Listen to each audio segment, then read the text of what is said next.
I dedicate this book to the millions of political activists who have protected and nurtured democracy in India.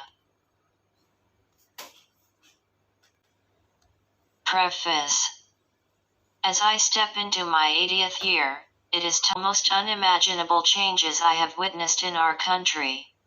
For 5 of these 8 decades, given my career in public life, I have had the rare privilege of being a participant in many of the defining moments of our country's democratic history. Our nation and its people have, and continue in a measure that I find deeply humbling and inspiring. It is their welfare which has been the foundation and raison d'etre of my public life. The dramatic decade straddles many worlds. At one level it is the story of a boy who moves from a flickering lamp in a remote village in India's national capital, a long journey, marked by some successes, as also some disappointments, and fascinating encounters. Yet, this book is more than just a collection of fond remembrances. As I have been fortunate enough to have personally witnessed extraordinary events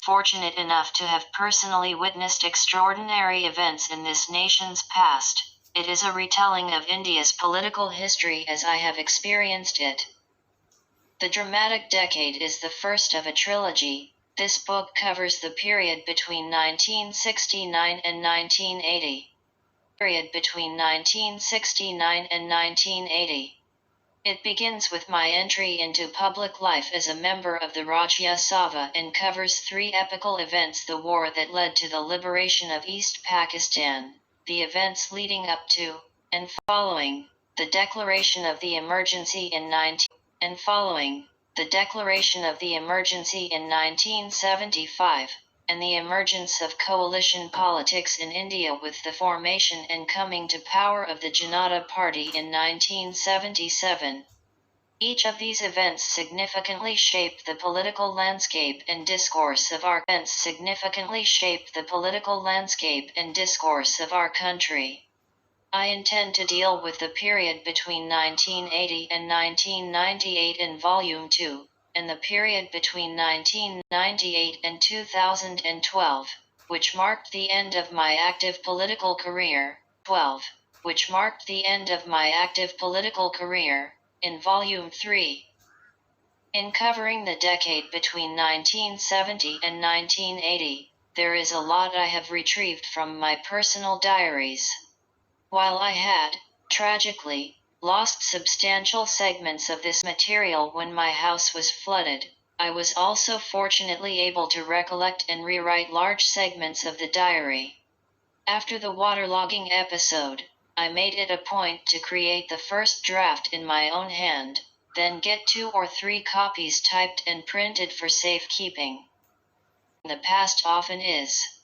I offer the dramatic decade to you, the reader, and trust you will enjoy reading it as much as I have enjoyed putting it together.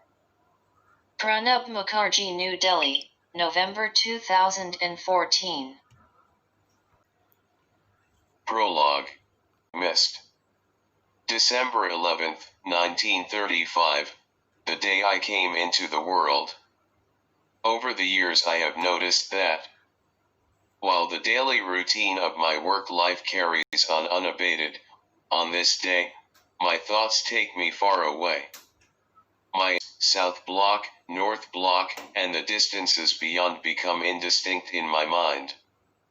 Instead, I see clusters of trees, kucha, unpaved, roads and mud houses. I remember the sting of my schoolmaster's cane, the aroma of payish. Mine sprints towards Meerut, the village I grew up in. Meerut lies 2 miles north of the town of Karnahar in the district of Birbhum in West Bengal. My family originally hailed from Bilvagram in the Nadia district.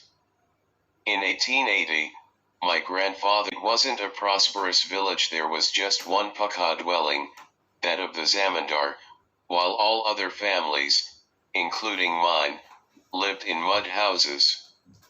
We owned a fair amount of cultivable land in the village, but much of it was given out to sharecroppers. Even before the Taphaga movement of 1946 to 47, which demanded that 2/3 of the produce from the land should go to the sharecropper cultivating the land, and only 1/3 to the landowner, my father had introduced his own rules for dividing the harvest, more generous than what other landowners practiced. The harvest was divided into 5 parts, 2 parts each to the sharecropper and the landlord, while the remaining 1/5 was used to cover farming expenses.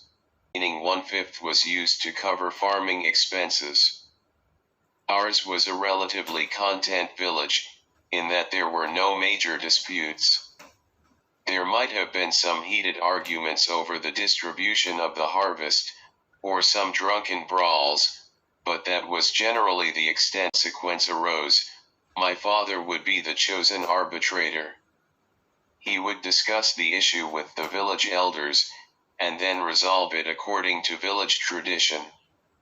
If my father was not around, my mother's help was sought.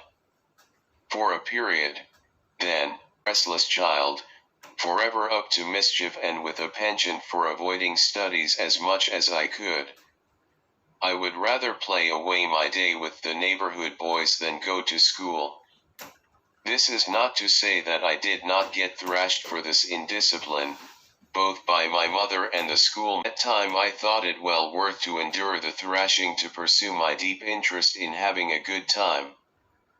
It could be said that between 1940 and 1945 I did not go to school, preferring instead a life of playing games, climbing trees, or running along with the grazing herds of cows. In 1946, however, I was enrolled at the Gurnaher Shiv Chandra High English School 1 in Class V.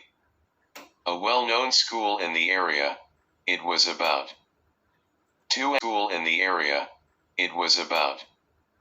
2.5 kilometers away from home, which meant traveling 5 kilometers every day on foot, and that too barefoot, as was commonplace in those days.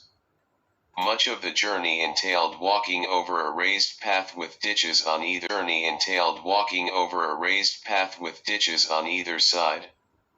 During the rains, when the entire area was several feet deep in water, I would take off my shirt and shorts and wade through the water wearing a gamsha towel, changing back into my presentable school-worthy attire once I reached higher ground. In 1973, when I was a minister, I got that road paved. It was in high school that I first began taking some interest in studies, routinely ranking first or second in class. Around 22 or 23 of us from my school took the matriculation examination to the final school exam. At the end of Class X, particular school leaving exam. In 1952, after the school final exam, I enrolled at Vidyasagar College in Surrey and stayed in the hostel all through my college years from 1952 to 1956. Our college in 56, I went on to Calcutta and did my post-graduation both in modern history and political science from the university. Having enrolled as a private student, my education took me longer than it does most regular students. Private students had to put in an extra law degree, too. My father, Kamadakinkar Mukherjee, was a staunch nationalist and a dedicated Congress worker. After the Lahore session in 1929, when the Congress pledged to observe January 26 as Independence Day, home every year on this day. If my father was home, he would unfurl the flag and read the Independence Pledge. If he was away, my mother took his place, though she sometimes allowed my older brother the privilege, and if he, too, was away, I was given, was away, I was given the responsibility. Having joined the Congress in 1920, my father remained an active member till 1966. Father had a great talent for organizing people. Our home a great talent for organizing people. Our home stood 30 miles south of the Ujjayi River, and 25 miles north of the Mayur-Akshi River. The large area between these two rivers was assigned to my father by the party. He was out all day, traveling by the party. He was out all day, traveling on foot or by bullock cart, explaining to people the various facets of the national agitation for independence. He traveled from village to village, sharing meals with the locals and preaching the Congress ideology.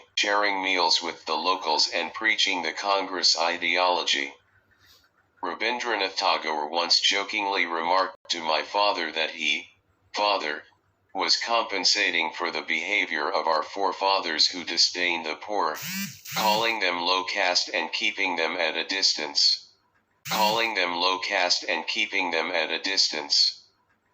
Father participated in virtually all agitations launched by the Congress before independence and courted arrest innumerable times.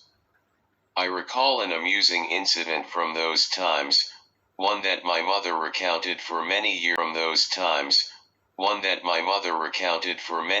after. A police party turned up one day to confiscate all our possessions. We had been warned in advance, so we had shifted all our cattle and grain to the houses of various people in the village.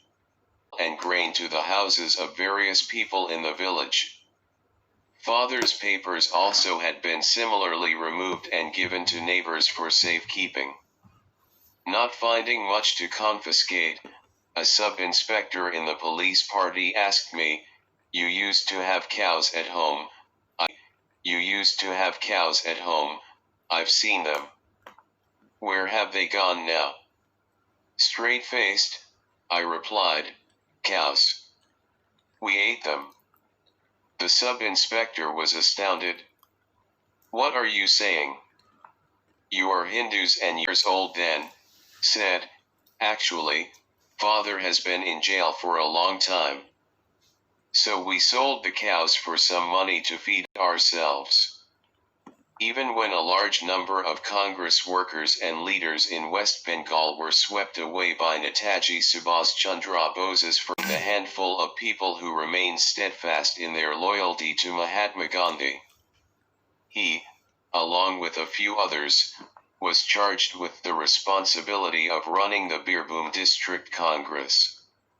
While he held party posts at the district level and was also a member of the Wesam for working in the government and preferred to work at the grassroots level or at the level of the party organization. Father taught us the value of self-respect, maintaining that it was enormously important. Many years later, in 1978, he told me, "I hope you will not do anything that will make me ashamed of you. It is when you stand by a person in his or her hour of crisis that you reveal your own humanity. Don't do anything which will dishonor your forefathers' memory." His meaning was clear, and my loyalty to Indira Gandhi. I was a late entrant into student politics, getting involved only when I was studying law. In 1962, during the India-China border skirmishes, I worked with other student leaders to organize blood donation and fundraising camps. Slowly thereafter, I became involved with the Law College Students Union, becoming the chairman of the University Law College Students Association in 1962-63. My active political career started in the mid-1960s,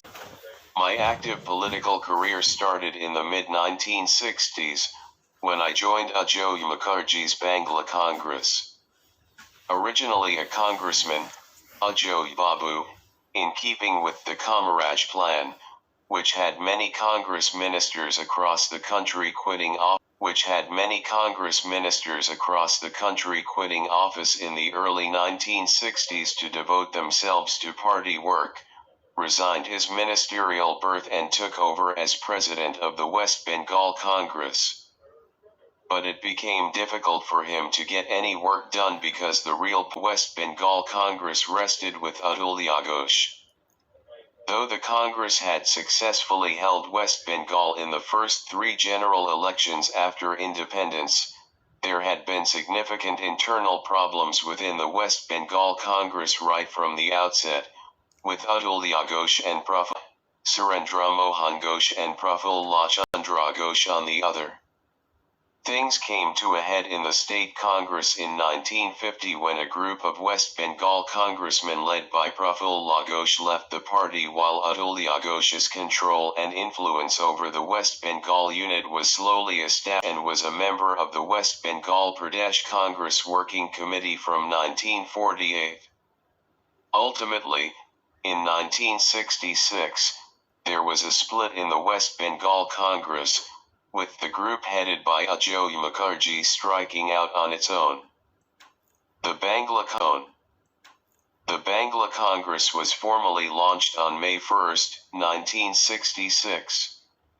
While in the process of setting up this party, Ajoy Babu had called a meeting of Congress workers at Shyam Square, Calcutta, 5 to 6 February.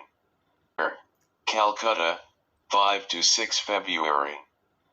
I attended that meeting, though I was not a Congress regular then. I told Ajoy Babu, "Look, I've studied politics. If there is any writing-related work you would like me to do for the party, I will." Ajoy Babu replied, "Okay, come to the office."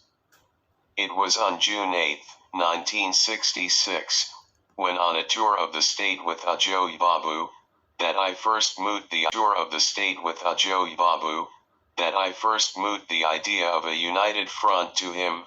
"Ajoy, if we want to defeat the Congress, we have to unite all parties. If we fight the elections on a common platform, we could defeat the Congress." Ajoy Babu then began efforts in that direction. The first United Front government, led by Ajoy Mukherjee and Jyoti Basu, was formed in West Bengal in 1967. Two factors led to the formation of this front: the split in the Bengal unit of the Congress and the intense anti-Congress sentiment that had grown in the state by that time. Though efforts were made to bring all non-Congress parties on one platform to oppose the Congress, PULF, the United Left Front, ULF, and the Congress, the major non-Congress parties were divided into 2 blocks. One group, consisting of the Communist Party of India, Marxist, CPIM, Basu. The second group, the PULF, consisted of the Bangla Congress, the Forward Bloc, the Communist Party of India, CPI, among others, and was led by Ajoy Babu. In this 3-cornered contest, these 2 groups came together on the basis of the 18-point program 3 and formed the government with the support of some others. While the United Front government was formed amidst statewide rejoicing, the economic situation in the state and the country was deteriorating.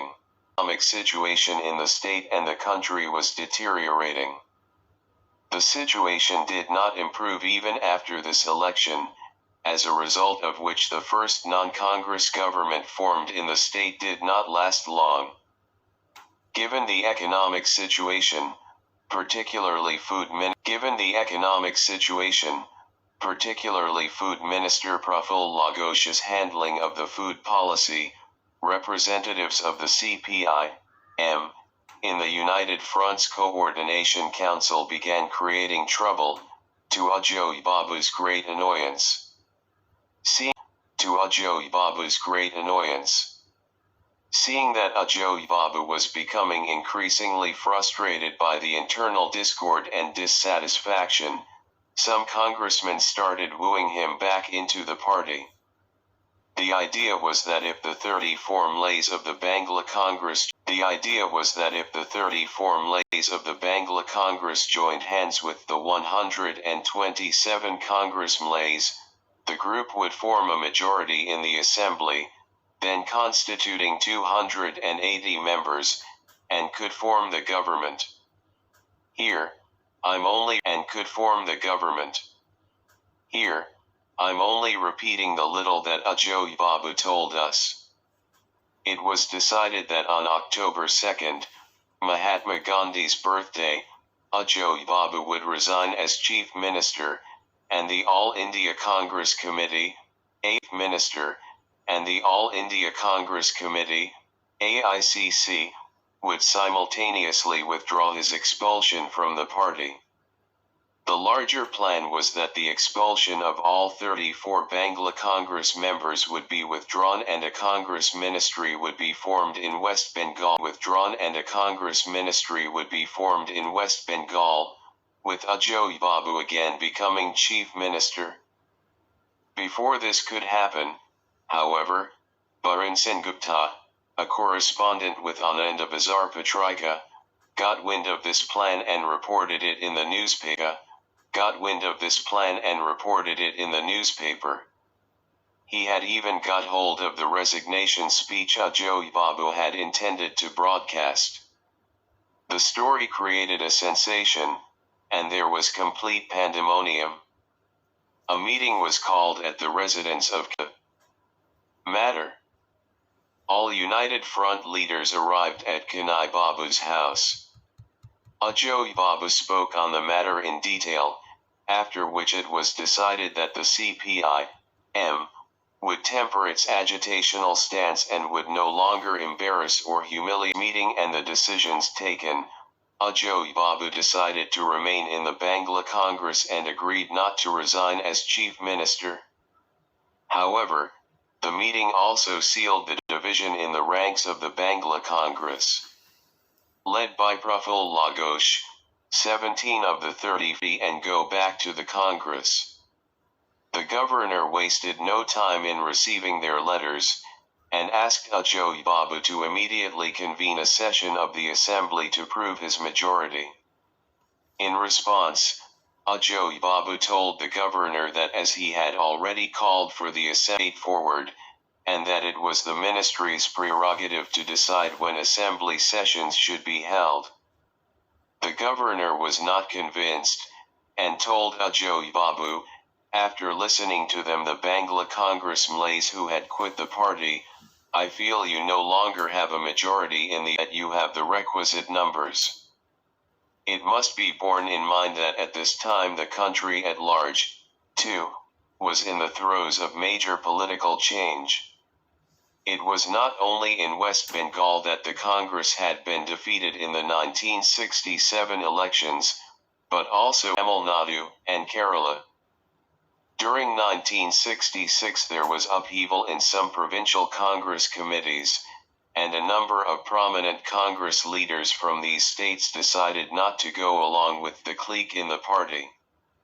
As a result, some of them were driven out of the party. And they went on to form regional outfits and contested against the Congress in the 1967 elections. Mahamayaprasad Sinha of Bihar formed the Kranti Congress, Dr. Harekrishan Mahatab and the Kranti Congress, Dr. Harekrishan Mahatab and Pavitra Mohan Pradhan of Orissa formed the Jana Congress, and Ajoy Mukherjee of West Bengal set up the Bangla Congress. These parties formed the governments in their respective states after the elections, and their leaders became chief ministers, Mahamayaprasad Sinha in Bihar and Ajoy Mukherjee in West Bengal. In Orissa, the non-Congress parties formed the government with Rajendra Narayan Singh Deo of the Svatantra Party as chief minister and Pavitra. After the general elections, the Congress governments in Uttar Pradesh and Madhya Pradesh collapsed because of the defection of some Congress MLAs under the leadership of Charan Singh in Uttar Pradesh and Govind Narayan Singh in Madhya Pradesh, with the support in their respective states, thus increasing the number of non-Congress ruled states after these elections. It is then that an idea of an All India Party was floated. A steering committee was formed, and West Bengal was represented by Ajoy Mukherjee, Professor Humayun Kabir and Sushil Kumar Dara. In November 1967, the steering committee convened a conference in Indore to announce the new party. The key people who attended this conference were Charan Singh, Mahamaya Prasad Sinha, Ajoy Mukherjee, Mahamaya Prasad Sinha, Ajoy Mukherjee, Govind Narayan Singh, Pavitra Mohan Pradhan, Professor Humayun Kabir, Dr. Harekrishan Mahatab and Shyamlal Yadav. It was at the conclusion of this three-day conference that the Bharatiya Kranti Dal, BKD, was announced. Henceforth, participating state parties became the state units of the BKD. On November 21st, Ajoy Baba received a missive. From the governor, telling him that his government had been dismissed. The reason given was that he had refused to convene the assembly session to prove his majority. Thereafter, amid great secrecy and in the dead of night, a new ministry was sworn in with Praful Laghosh as chief minister. The 127-member Congress legislature party pledged its support to this ministry. The very next day, the United Front called a public meeting to protest against the manner in which an elected government had been dismissed. However, the police did not allow the meeting to continue till the end, breaking it up with a levy charge. The protests continued in spite of Section 144, which prohibits public assemblies being clamped down in Calcutta. Many, including myself, were arrested. Meanwhile, the assembly convened to prove Praful Laghosh's majority. I concluded the last Vidhan Sabha session are not the ones I see there today. There are some strangers on the treasury benches. The old ministers are not there. The ministry has changed while the assembly was not in session.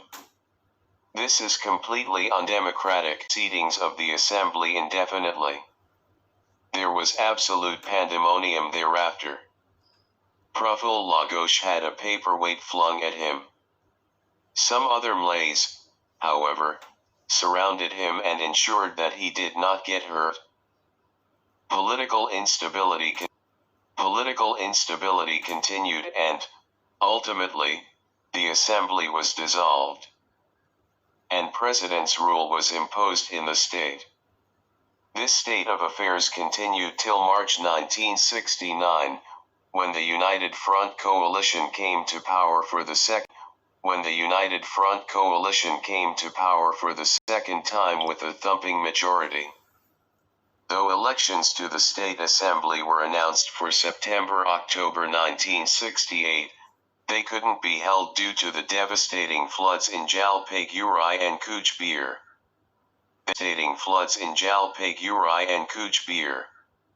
They were finally held in February-March 1969. The Bangla Congress, now a constituent of the BKD, faced a peculiar problem during this election. As a result of a BKD directive that no constituent parties could align with the Marxists, we were faced with the possibility of fighting the Congress on our own, a near impossible task in West Bengal at that time. It is then that we decided to exit from the time. It is then that we decided to exit from the BKD and restore the Bangla Congress. Professor Humayun Kabir and his supporters joined the BKD. They contested the elections of 1969, but were routed. Meanwhile, the BKD was renamed the Lok Dal, which then focused its activities in Uttar Pradesh, Bihar, and Madhya Pradesh. Incidentally, I was elected to the Rajya Sabha as one of the 6 members from West Bengal that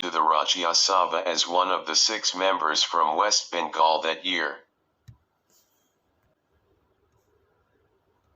Chapter 1. Muthijudo, the making of Bangladesh.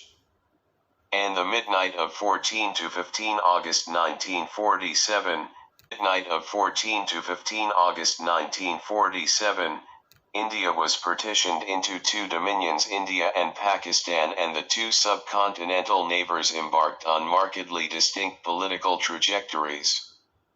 In India, after the assassination of Mahatma Gandhi on January, the mantle of leading the nation fell on Pandit Jawaharlal Nehru, the architect of modern India. From August 15, 1947 to May 27, 1964, he was the gentle colossus who guided India, laying the foundations of the cause transferred to the people of India, and they exercised this power in the general elections of 1952, conducted impartially by an independent election commission on the basis of universal adult franchise. After establishing modern democratic parliament, this soon became a movement against colonialism and a cry for liberation for a large number of Asian, African, and Latin American countries, thus placing India in the position of the leader of the Third World. With Nehru's death in 1964 came a political exit of a charismatic leader. The Indian National Congress suffered electorally in the general elections of 1967, while it just managed a slender majority in the Lok Sabha. It failed to get even that in a large number of states. A number of political parties emerged as powerful regional players, thus weakening the hegemony of the Congress. Organizational contradictions, which came to the fore with Nehru's death, finally led to the split of the Indian National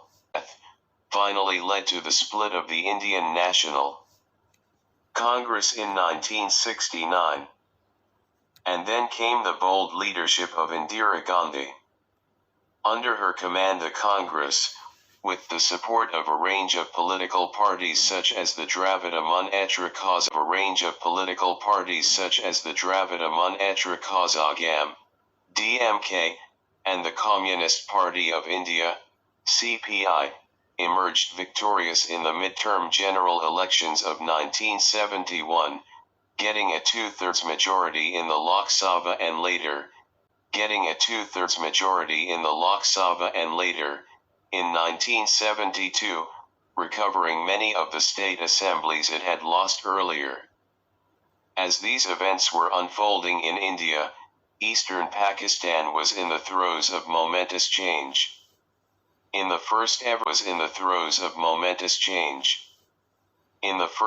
free general elections in Pakistan, the Awami League of East Pakistan, led by Sheikh Mujibur Rahman, won a clear majority in the Pakistan National Assembly, PNA. With this point in 1971, the year began positively for Pakistan, with democracy on the ascent and elections looming. However, it ended with the country being partitioned, a Pakistan consisting of 2 geographically distant parts, east and west patterns of Indian territory, became 2 nations, Pakistan and Bangladesh. The inherent contradictions of the entity that was Pakistan as demarcated by the Radcliffe Line were evident even when the country was born, but increasingly so in the subsequent politics of the newly emerged share of the country, West Pakistan had a significantly larger share of revenue allocation which facilitated industrial and infrastructural development and agricultural reforms. Not only that, West Pakistan elites Punjabis and Afghans dominated the country's politics, to the near exclusion of the Bengalis of East Pakistan. However, economic neglect and political exclusion were not the only issues burning East Pakistan's psyche. There was also the issue of ethnic and linguistic discrimination. Was the split, then, not inevitable? The politics of Bengal, particularly the role played by Muslim politicians and legislators, is of significance in this context. And, to understand this better, it is necessary to go back in time. As mandated by the Government of India Act 1935, provincial assembly elections of the autonomous provincial assemblies. Congress got a majority in 5 provinces.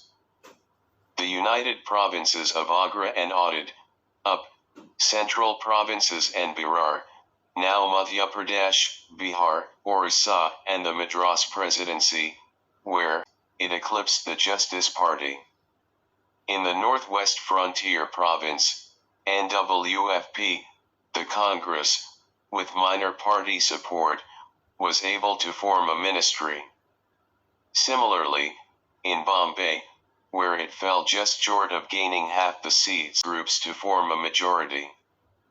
Bengal, Assam and Punjab saw an indecisive verdict, though the Congress and Muslim League got a big chunk of seats.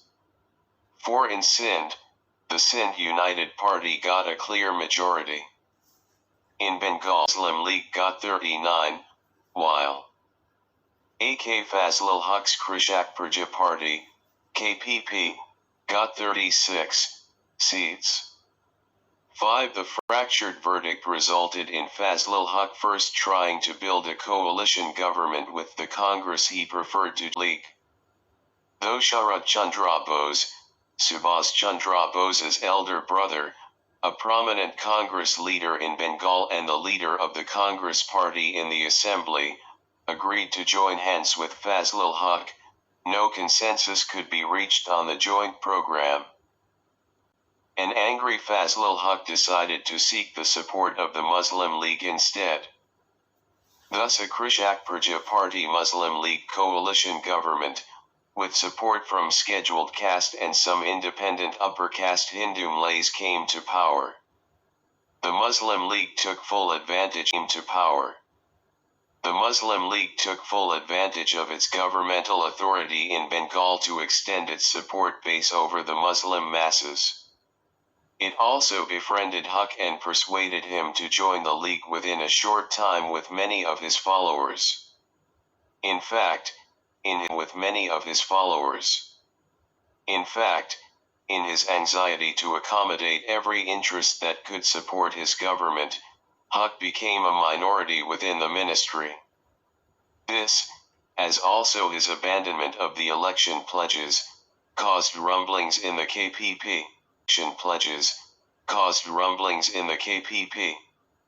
As early as March 1938, a majority of the KPP Assembly Party sat with the opposition to register their protest.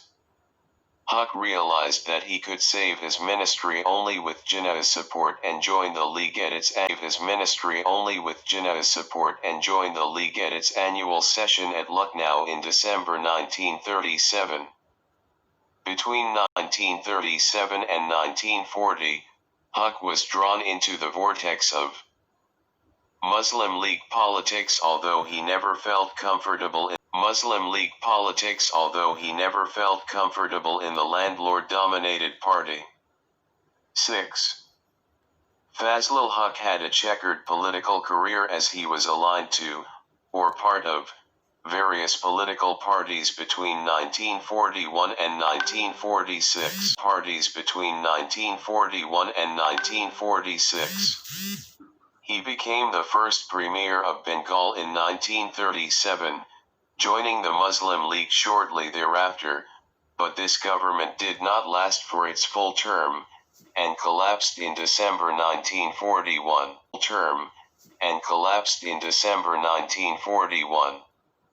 Though he moved the famous Lahore Resolution in the Muslim League Council in 1940, later interpreted as a demand for a single state of Pakistan, he did not support the proposal for a separate dominion of Pakistan. in 1946, as a result of which his party lost miserably in the face of an ascendant Muslim League. As Premier of Bengal, Fazlul Huq's unique contribution through the Debt Recovery Settlement Board. Significantly, Fazlul Huq was responsible for creating a powerful middle class which became the foundation of Bengal's politics in subsequent years. The verdict of 1946 clearly demonstrated the able leadership. Ahead of this election, Suhrawardy had offered Fazlul Huq a deal: 40 Muslim constituencies to Fazlul Huq's nominees if they filed their nominations as Muslim League candidates.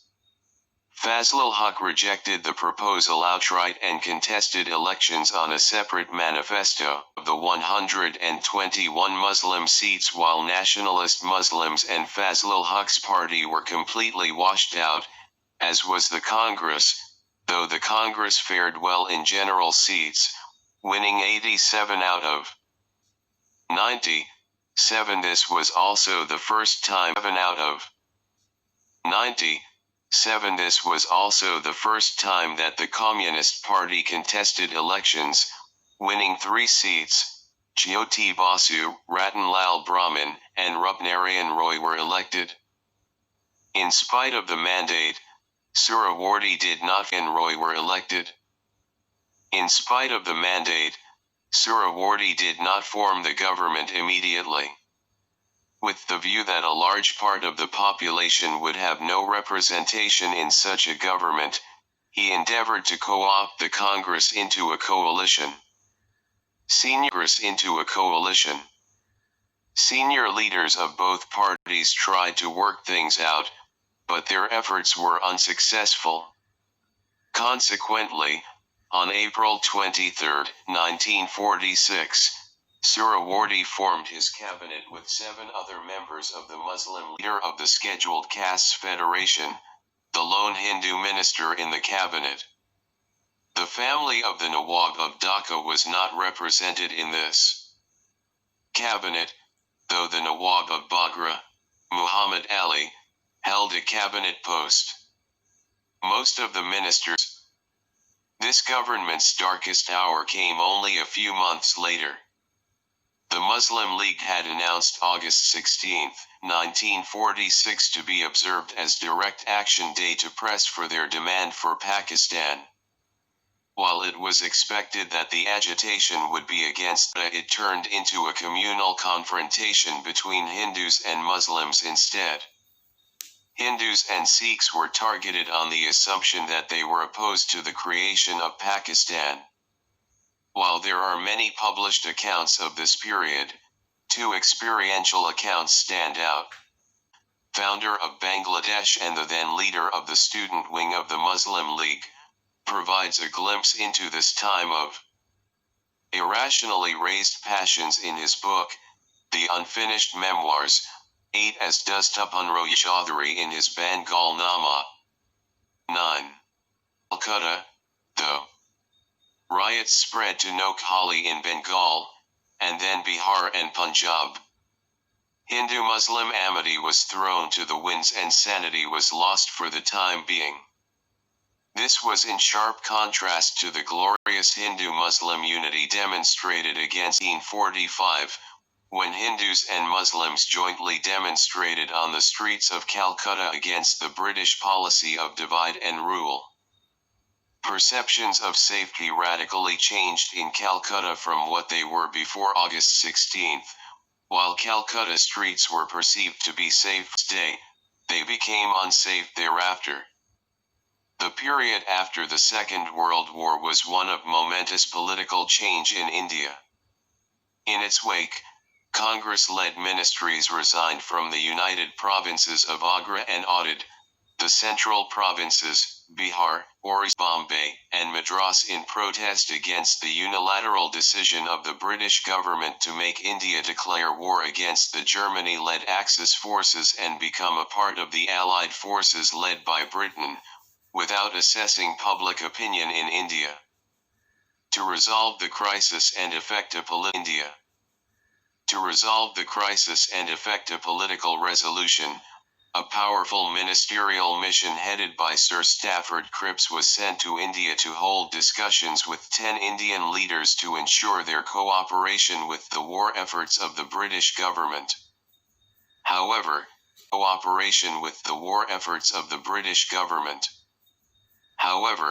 the mission failed as Congress leaders did not agree with the stance taken by the British government. On August 8, 1942, the Congress launched the Quit India movement under Mahatma Gandhi.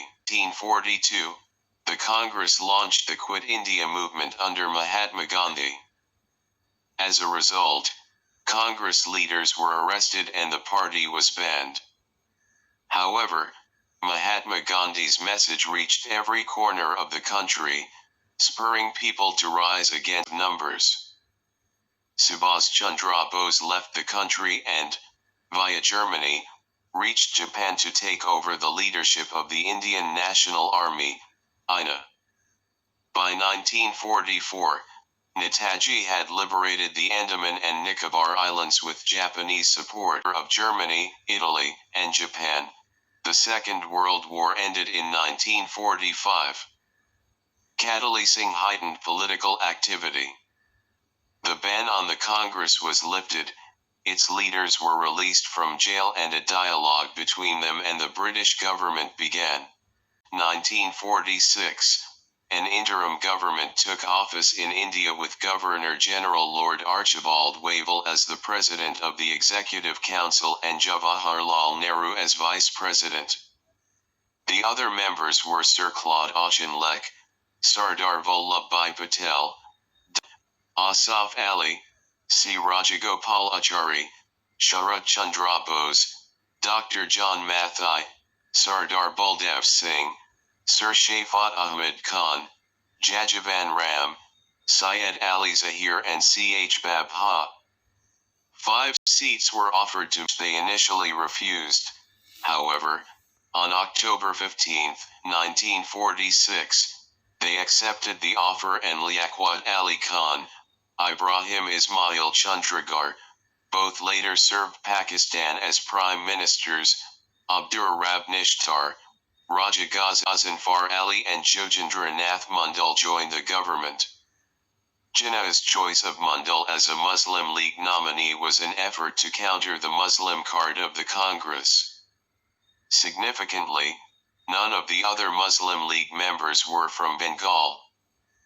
According to the plan, the other Muslim League members were from Bengal.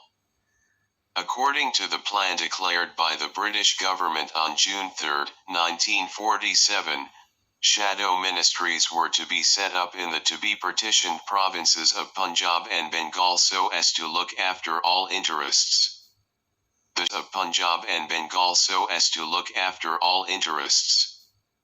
The shadow cabinet of East Punjab was headed by Dr. Gopi Chand Bhargava while that of West Punjab was headed by the Nawab of Mamdat, Iftikhar Hussain. The West Bengal ministry was led by Dr. P.C. Ghosh,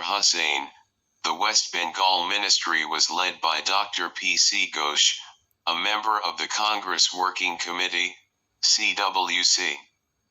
This done, members of the Legislative Assembly from Muslim-majority districts and non-Muslim districts were to meet separately and decide Muslim-majority districts and non-Muslim districts were to meet separately and decide which Dominion India or Pakistan they would like to join. In the meantime, boundary commissions were set up for Punjab and Bengal, and both were headed by Sir Cyril Radcliffe. When on August 17th, When on August 17th, 1947, the Radcliffe Report, consisting of 16 pages, was released, of which 9 pages were devoted to Bengal, there were many surprises. Khulna and Chittagong Hill Distro became parts of Pakistan. Murshidabad and Malda districts which had hoisted the Pakistani flag were made parts of India. The districts of Jalpaiguri, Malda, and Nadia remained in India while losing substantial territory from both the districts. Bangayan subdivision in Jessore and Balurghat subdivision in Dinajpur were allotted to India. The state of West Bengal as it emerged from Radcliffe's scissors was also moth-eaten. The districts of Darjeeling and Jalpaiguri were physically separate. The Muslim-majority district of Murshidabad. What weighed with Radcliffe in giving Murshidabad to India while, as a compensatory measure, giving Khulna to Pakistan was that the entire length of the Hooghly River from the point where it branches off from the Ganges should be with India in order to maintain the navigability of the Calcutta port. The Hindus were sorry that the predominantly Buddhist district of Chittagong Hill Tracts had been given to Pakistan. All its normal communication routes to the outside world lay through the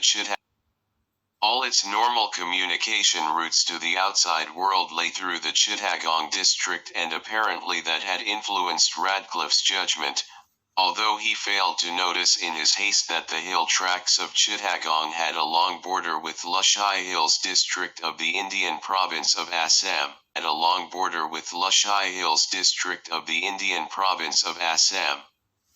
As all the parties had given a guarantee that they would accept the Radcliffe Award without any question, they had to keep quiet and accept whatever had been decreed by Radcliffe in what was by far the strangest, most along boundary line in history between two countries. 11. Realizing that neither country could rightly claim all of Punjab, Bengal, and Assam, the central leadership of the Muslim League, particularly Jana, and the Congress were eager to get whatever areas they could out partition.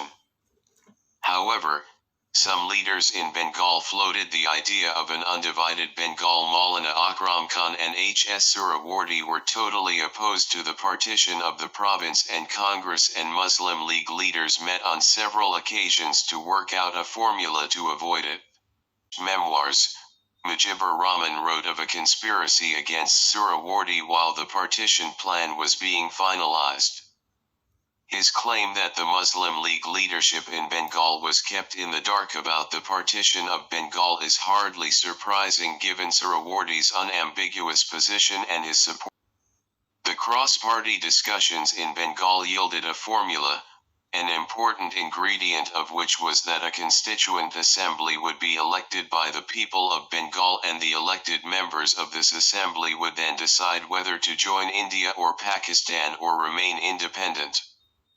This Muslim League Council, when Sharat Chandra Bose, who had joined hands with Surawardi after being pushed out of the interim government, Kiran Shankar Roy, Surawardi and other Muslim League leaders laid out this formula, the Congress's central leadership rejected it. According to Sharat Chandra Bose's statement, Mahatma Gandhi and Jawaharlal Nehru advised Bose to talk to Sardar Vallabhbhai Patel, who, in turn, told him bluntly, "Don't behave in a funny manner. We must have Calcutta in India." Thus disappointed,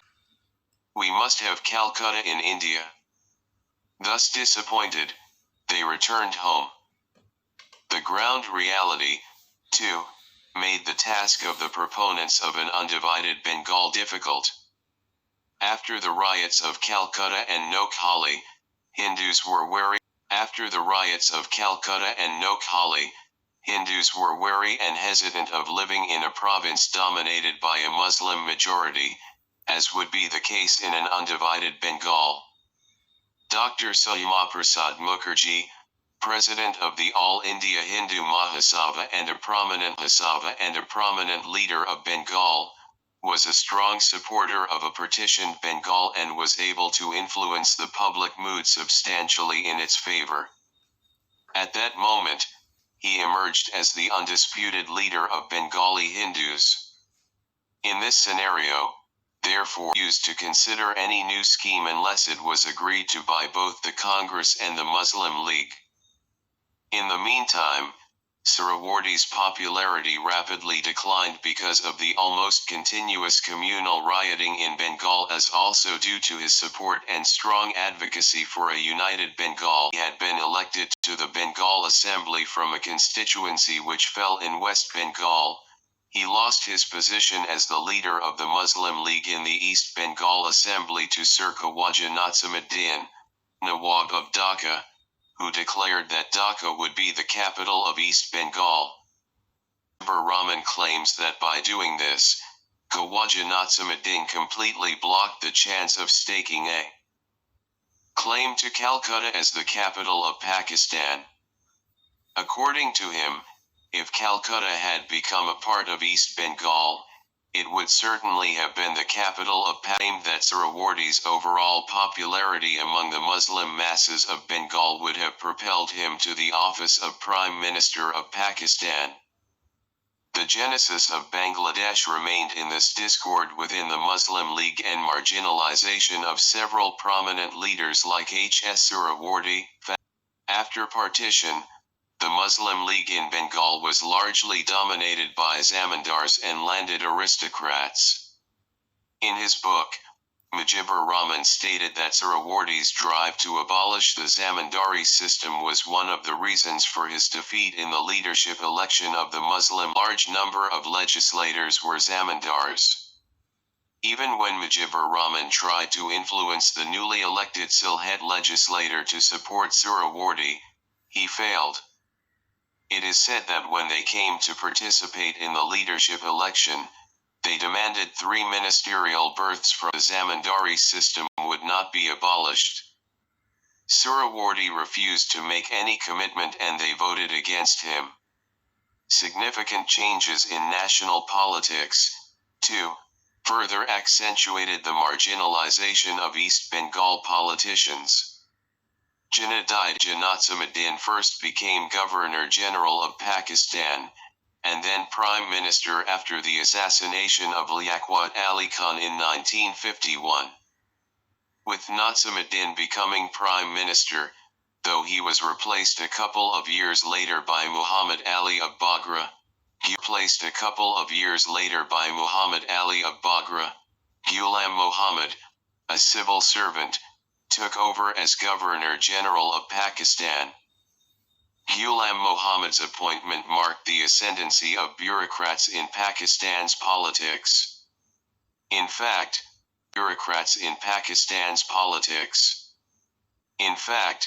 the real rulers of Pakistan were the civil servants, the military and the landed aristocrats who, along with certain industrial groups, held overwhelming control. The Central Muslim League leadership held overwhelming control. The Central Muslim League leadership kept a few East Pakistan leaders like Nazimuddin and Muhammad Ali of Baghra in the forefront to showcase that East Bengal leaders were also participants in the overall Pakistani establishment. But they were used as puppets to serve the interests of the real rulers. After the formation of the government in East Bengal, a significant number of Congress leaders from East Bengal migrated to West Bengal.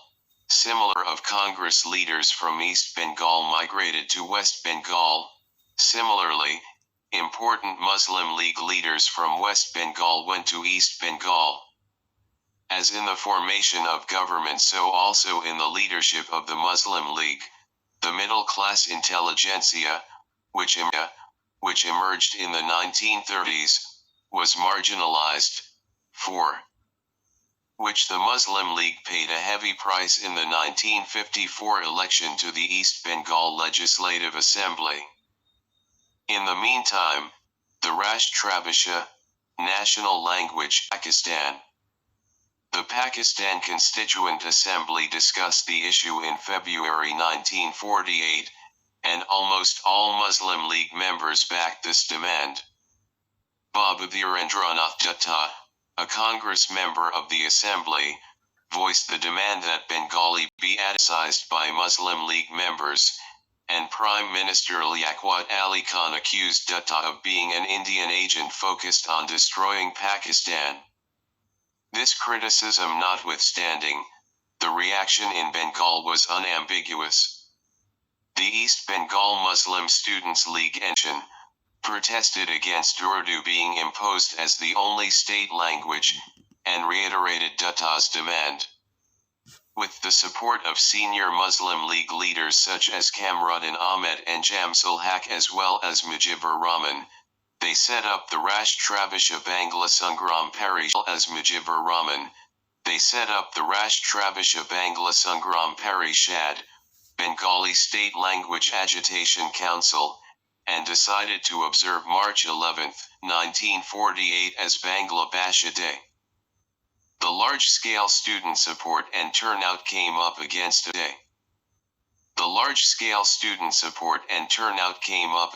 police and administrative crackdown, and the protesting student activists were mercilessly beaten and many arrested. In the East Bengal Assembly, then in session, many members including Fazlul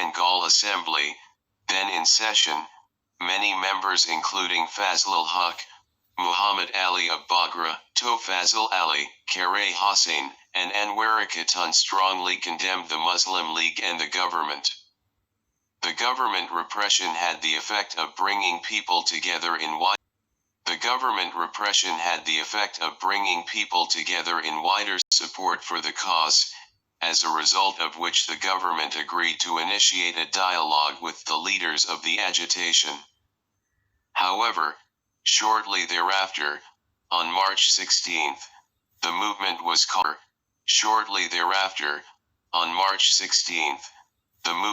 called off so as to welcome Jinnah, the Governor General of Pakistan, who was scheduled to visit Dhaka. On March 24, Jinnah addressed a public rally at Racecourse Maidan and reiterated later at the convocation at Dhaka University. At both events, students voiced their opposition loudly and clearly, shouting out, "No, we don't accept." Jinnah's Dhaka declaration only strengthened the agitation and, in February, been killed. The impact of the language movement and its inept handling by the Central Muslim League leadership unleashed an active Bengali subnationalism. While the language movement was gradually gathering momentum, there were beginnings of turmoil within the Muslim uniting Suhrawardi's supporters as well as people like Muhammad Ali of Bagra, Dr. Abdul Malik, Tofazil Ali and a big chunk of Muslim League legislators, who then formed a pressure group. And, while such discontent was brewing, Maulana Akram Khan expelled some old Muslim League council members from the party. Those who had been thus removed made a complaint against this arbitrary expulsion to the All India President of the Muslim League. Chaudhry Kalakuzzaman, All India President of the Muslim League. Chaudhry Kalakuzzaman, the then party president, told them bluntly that they would have to work under Khawaja Nazimuddin and that Akram Khan would decide who could and should be a member of the League. All this led to the formation of the All Pakistan Awami Muslim League. In 1949, the dissidents, mainly the followers of Suhrawardi, were instrumental in establishing this party. Abdul Hamid Khan Bashani, a Pakistan, became the founder president and continued in this capacity till 1957, when he left to form the National Awami Party.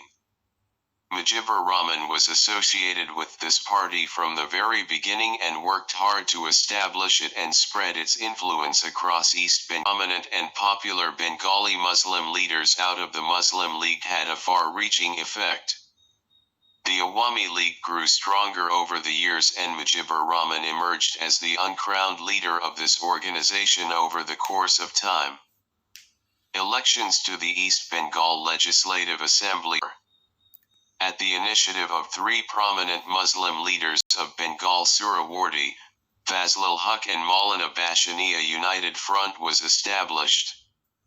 It consisted of the Awami League, Fazlul Huq's Krishak Praja Party, KPP, Nizami Islam and a front achieved massive success in these elections.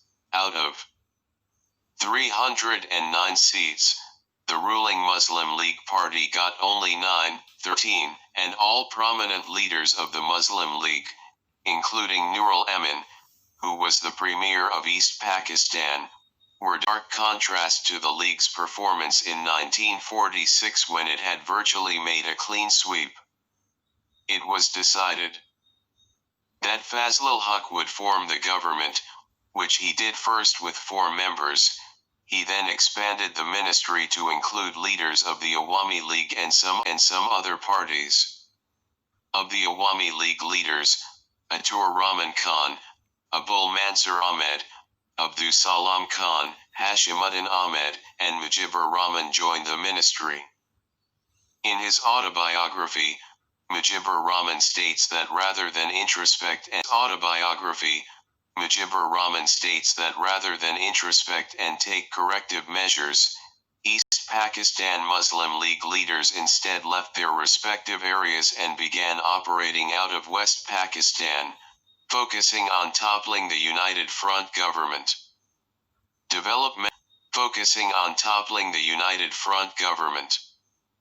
Developmental work in West Pakistan was being carried on in full swing. Industrial enterprise and agricultural development were given a significant fillip with the massive aid received from the United States and other countries. In contrast, hardly any economic development took place in East Pakistan. It was turned into a supplier of raw materials for West Pakistan and a market for its finished products. Archer K. Blood, an American diplomat, Cruel Birth of Bangladesh, says, since independence, real political control of Pakistan had been in the hands of the Pakistani military, the upper ranks of the civil servants and a small number of wealthy industrialists. With all 3 groups from West Pakistan, superiority was nullified by the failure of parliamentary democracy to take effective root in Pakistan, as it had in India. The highly centralized, often authoritarian structure of Pakistan government in the West Wing resulted in West Pakistan getting the lion's share of foreign assistance and internal development funds. 14. Lack of development, undemocratic practices, and the arbitrary manipulation of parliamentary democratic systems led to the final revolt of the people of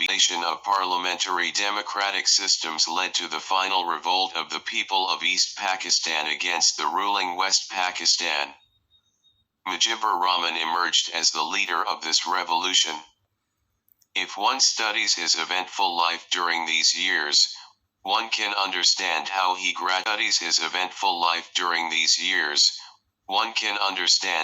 gradually prepared himself and his people for the creation of the sovereign nation of Bangladesh. On June 5, 1955, he was elected as a member of the Pakistan Constituent Assembly. On June 17, a 21-point charter of demands for an autonomous East Pakistan was adopted at a public meeting at Palton Maidan in Dhaka. On June 23, the Executive Council of the Awami League resolved that if the demand for autonomy was not consigned from the legislature. On August 25, in his address to the Constituent Assembly, Mujibur Rahman observed, "Sir, you will see that they want to place the word East Pakistan instead of East Bengal. We have demanded so many times of Pakistan. The word Bengal has a history, has a tradition of its own.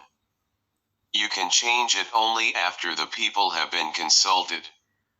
If you want to change it, then we have to go back to Bengal and ask them whether they accept it. So far as the question come in the Constitution, why do you want it to be taken up just now? What about the state language, Bengali? What about joint electorate? What about autonomy? The people of East Bengal will be prepared to consider one unit with appeal to my friends on that side to allow the people to give their verdict in any way, in the form of a referendum or in the form of a plebiscite." This was the crux of the demands of the people of Bengal from the days of the Rashtrabhisha agitation till the declaration of the Liberation War by Mujibur Rahman 26, 1971. On October 7, 1958, the central government of Pakistan under Prime Minister Malik Sarfaraz Khan Noon was dismissed by the Governor-General, Iskander Mirza. Martial law was declared. General Iskander Mirza. Martial law was declared, and General Ayub Khan, Commander-in-Chief of the Pakistani Army, was appointed Chief Martial Law Administrator. Shortly afterwards, General Ayub Khan forced Iskander Mirza to step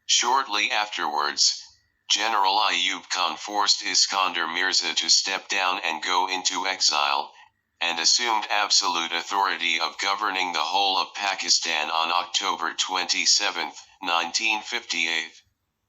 Under him, military rule continued till 19. In June, he introduced a civilian government through his idea of basic democracy. A large number of established political leaders, including Mujibur Rahman, were debarred from contesting elections ostensibly because of charges of corruption. Mujibur Rahman was arrested, and was released and re-arrested a number of times till 18 June 1962. On the basis of the principles of basic democracy, General Ayub Khan was elected President of Pakistan, defeating Fatima Jinnah. Muhammad Ali was revived. It had been banned during the period of martial law, and immediately put forth the demand for a parliamentary form of government based on adult franchise. Maulana Abdur Rashid Tarkabakish and Mujibur Rahman were elected the President and General Secretary respectively. Rahman was arrested again in the course of the national presidential elections, but, on his release, he once again resumed his agitation. On February 5, 1966, at the National Conference of Opposition Parties at Lahore in Pakistan,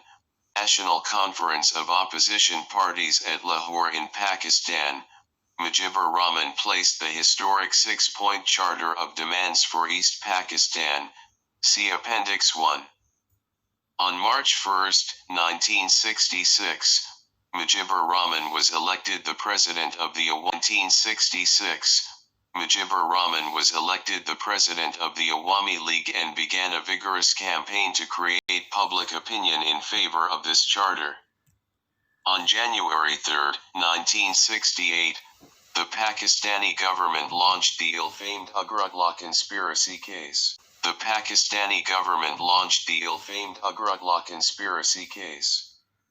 Mujibur Rahman and 34 other Bengali civil and military officers were accused of trying to destroy Pakistan in collusion with Indian agents. It was alleged that their objective was to destroy Pakistan by creating East Pakistan as a sovereign independent country. Mujibur Rahman was arrested and, In protest against this arrest, the Central Students Action Council launched a massive movement across East Pakistan demanding his release and the withdrawal of the case against him. Under pressure of public opinion, on February 22, 1969, the Pakistani government was forced to withdraw the case and release. Mujibur Rahman was given a massive, million-people-strong civic reception at Racecourse Maidan on February 23 and was formally declared Bangabandhu. On March 10, he attended the Round Table Conference in Rawalpindi and pressed for the acceptance of his demands. He declared that public agitation and mass dissension could not be contained unless East Pakistan's demands were accepted immediately. On the central government's refusal, Mujibur Rahman returned to Dhaka on March 14. General Ayub Khan resigned as president, handing over to General Yahya Khan, Commander-in-Chief of the Pakistan Armed Forces. On March 25, 1969, Pakistan went back to military rule. Though General Yahya Khan tried to quell the massive public agitation, there was no alternative but to restore democracy and hold elections. It was in this scenario that a politically volatile Pakistan held its first free general elections on December 7, 1970. General Yahya Khan declared elections in 300 constituencies of the Pakistan National Assembly, PNA, in both East and West Pakistan as also in the provincial assembly and West Pakistan as also in the provincial assemblies. Proportional to the regional demographic, 162 of the 300 seats to the PNA were allocated to East Pakistan, with the remaining 138 seats to West Pakistan. The results were unambiguous. The Awami League under the leadership of Mujibur Rahman captured 160 of the 162 seats of East Pakistan, thus getting an absolute majority in the PNA. It fared even better in the provincial elections, and got 288 out of 300 seats in East Pakistan. 16. The logic of free and fair elections demanded that Mujibur Rahman be invited to form the government. This logic, however, faced stiff opposition. Though General Yahya Khan had promised to restore democracy, the dynamics of Pakistani politics, the overwhelming control of the army and the realists and upper bureaucracy, did not allow democratic processes to be followed. Zulfikar Ali Bhutto, leader of the Pakistan People's Party, which got more than 80 seats in West Pakistan, demanded parity between East and West Pakistan by way of a Qawmi League, and the largest party of West Pakistan, the Pakistan People's Party, thus ignoring the first principle of a democratic government. Bhutto traveled to Dhaka with this proposal on January 27, 1971, and held 17. The talks failed. Bhutto then put forth the demand that power be transferred to the two majority parties in their respective regions, that is, to the Awami League in East Pakistan and to the Pakistan People's Party in West Pakistan. Mujibur Rahman, and unprincipled.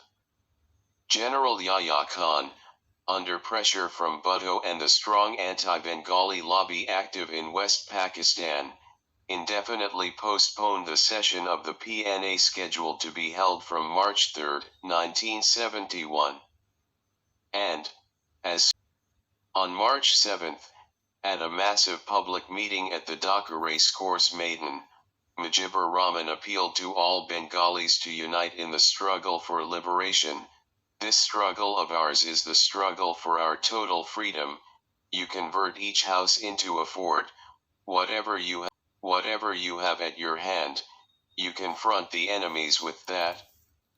We have given enough blood and we will give much more. We will liberate ourselves. Inshallah. From March 7th itself, Mujibur Rahman took over the administrative responsibilities of East Pakistan, calling for total non-cooperation with the national government led by General Yahya Khan. In fact, from 7 to 25 March, there were two governments in East Pakistan. The de jure government led by General Yahya Khan and the de facto government led by Mujibur Rahman. Faced with this emergent situation, General Yahya Khan traveled to Dhaka to break the deadlock and discuss the demand of transfer of power with Mujibur Rahman, as did Zulfikar Ali Bhutto. However, the military junta, the real power to be in Pakistan, had no intention of accepting Mujibur Rahman's demand. In the name of discussion, the period between 16 and March 24 was utilized to transport military might forces and equipment from West Pakistan to East Pakistan. On March 25, General Yahya Khan declared that his discussion with Mujibur Rahman had failed to arrive at a conclusion. From 9 p.m. that night, the Pakistani army cracked down on the people of East Pakistan. They attacked Dhaka University, anticipating his imminent arrest. Mujibur Rahman, on the same night, declared, "This may be my last message. From today Bangladesh is independent. I call upon the people of Bangladesh wherever you might be and with whatever you have, your fight must go on until the last soldier of the Pakistan Occupation Army is expelled from the soil of Bangladesh and final victory is achieved." This declaration was conveyed throughout East Pakistan through wireless, telephone, and telegram. Mujibur Rahman was arrested 6 March at 1:30 a.m. and taken to the army headquarters at Dhaka, where he was confined for 3 days, after which he was flown to West Pakistan. On March 26, General Yahya Khan banned the Awami League and condemned Mujibur Rahman as a traitor. On April 10, a government in exile with Mujibur Rahman as its president, in absentia, was declared, and this revolutionary government took oath on April 17 at a place called Badya-Naftala in Meherpur in the Kushtia district of East Pakistan. This place later came to be known as Mujibnagar. Syed Nazrul Islam, vice president, was sworn in as the acting president with Tajuddin Ahmed as prime minister. See Appendix 2 for Tajuddin Ahmed's press statement. The following month saw a massive violation of basic human rights in the form of blood-chilling atrocities, genocide, and mass rape, resulting first in the displacement and uprooting of more than 10 million people from East Pakistan to adjacent India, and then a heroic and successful struggle for independence. After the 13-day India-Pakistan War, Pakistan's General Nizam, along with more than 91,000 officers and soldiers, surrendered to the joint command of India and Bangladesh's Mukti Bahini Liberation Army on December 16, 1971. Many of us were concerned about the events that were unfolding then. The plight of millions of homeless people crossing the border seeking refuge in the neighboring states of India stirred the hearts of our people as we felt the anguish of this hapless multitude. The nature of India's response to the situation in East, the Indira wave which brought Indira Gandhi resoundingly back to power in the March 1971 general elections. India had not had a strong prime minister to deal with recalcitrant elements in both her own party and the opposition since the pre-1960 Nehru era, and our base in formulating and implementing policy, especially foreign policy, in the context of regional developments in 1971. 18. Further, India had a history of standing up for the protection of human rights. In fact, as early as 1949, Pandit Jawaharlal Nehru, the first Prime Minister of India, stated that where freedom is menaced, or justice threatened, or where aggression takes place, we cannot be and shall not be neutral. We cannot be and shall not be neutral. Indira Gandhi followed this lead, and unhesitatingly translated the vision of Pandit Jawaharlal Nehru into action by extending Indian support to the people of Bangladesh. The other, more immediate reason was the enormous influx of refugees into the Indian states of West Bengal, Assam, Meghalaya and Tripura. The theme of economic burden had become prominent in both Indian domestic and international calculations. Refugees in camps that had to be constructed and maintained for this purpose were astronomical in terms of India's resources, threatening a serious disruption of the government's budget allocations for development programs and cutting deeply into the country's substantial, but painfully acquired, economic burden was not the only factor of concern to India. The developments in East Pakistan raised a different kind of problem for the government of India in the northeastern hill states of Tripura and Meghalaya. In both states, but particularly in Tripura, the sudden influx of tribal political systems by seriously distorting the tribal, non-tribal population ratio to the former's disadvantage and, in the process, raising new issues and problems in what had comparatively been quiescent areas. 20. Quiescent areas. 20. Indira Gandhi keenly watched the developments in East Pakistan. On March 25, she issued an order for India's border with East Pakistan to be kept open so as to allow refugees safe passage into India. Not only that, she also emphasized that East Pakistan's leaders were to be received in India and taken to safety. On March 30, Indira Gandhi moved a resolution in both Houses of Parliament on the happenings in East Pakistan, and outlined the approach of the Government of India. This House expresses its profound sympathy for and solidarity with the people of East Bengal in their struggle for a democratic way of life.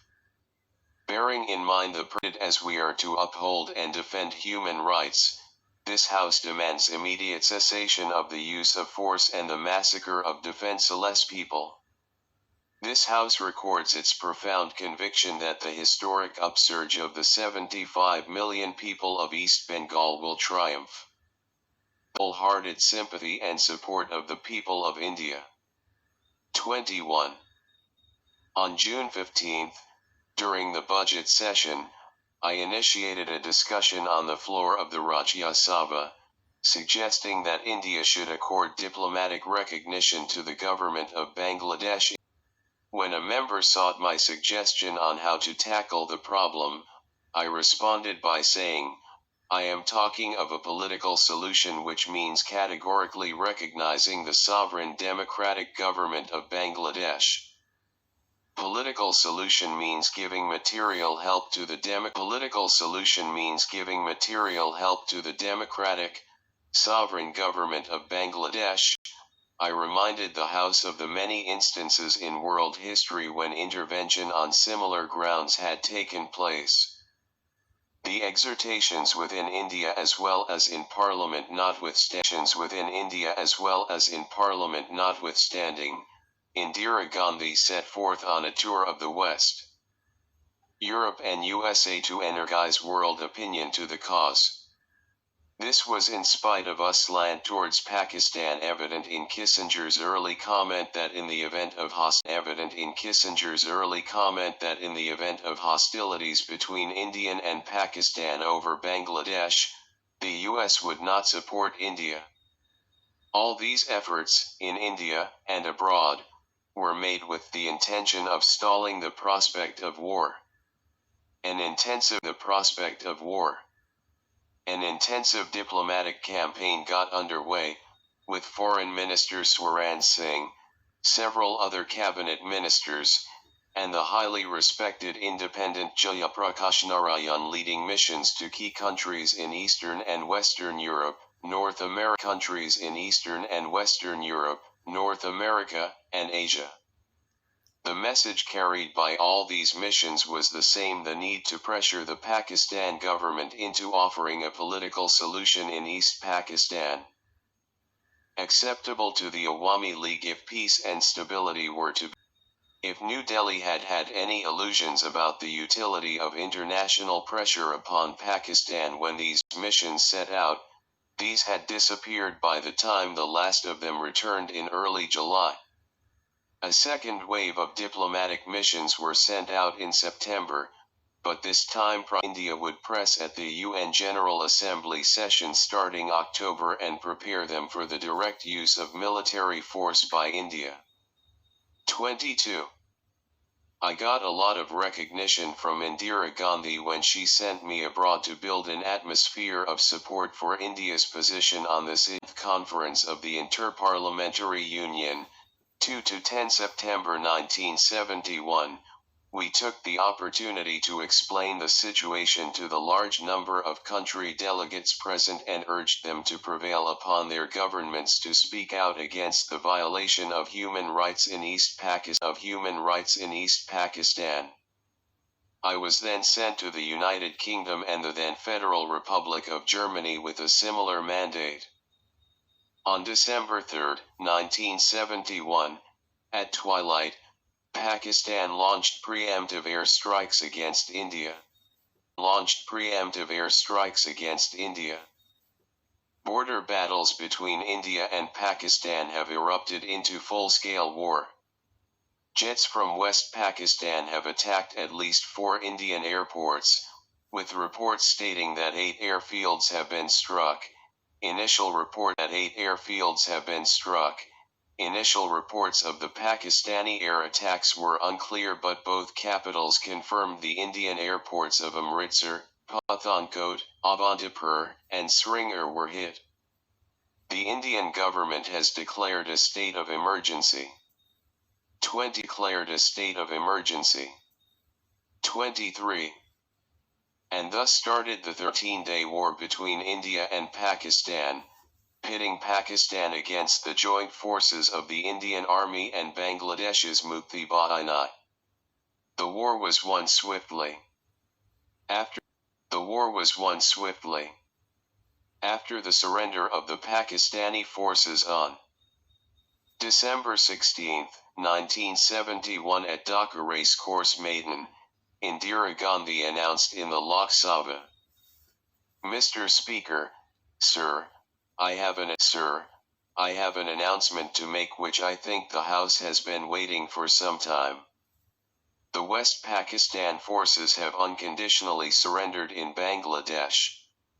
The instrument of surrender was signed in Dhaka at 16.31 hours at IST. Forces in the Eastern Theater accepted the surrender. Dhaka is now the free capital of a free country." 24.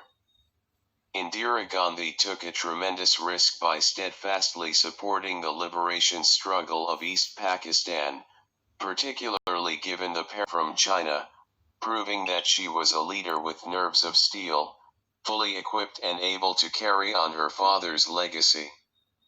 With single-minded nationalist diplomacy, Indira Gandhi